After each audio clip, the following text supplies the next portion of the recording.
it's very difficult to find the ins and outs or understand the ins and out of the signing of him, because they spend an awful lot of money on him, and there's been no attempt to sort of ease him into the team.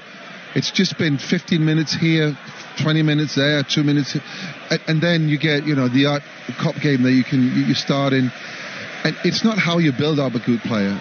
It's not, and he is a good player. We know that. We've seen him, what he can do for Ajax, or what he did for Ajax. I kind of wonder what the whole idea behind signing him was.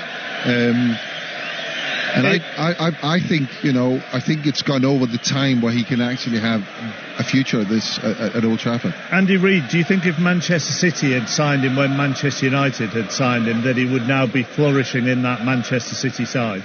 Yeah, it's hard to argue against that, to be honest with you. I totally agree with Peter. There's an awful lot of money spent in it, so questions need to be asked here. What's going on? So you bring in a player, and who all of Europe's top clubs wanted. All of Europe's top clubs are interested in him.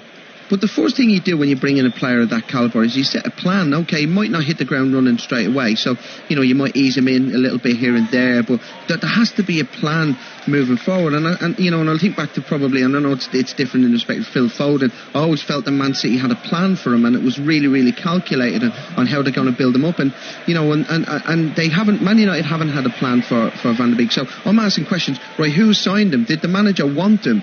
So if the manager didn't really want him and wasn't prepared to develop him, and wasn't prepared to kind of push him, why did they bother signing him in the first place?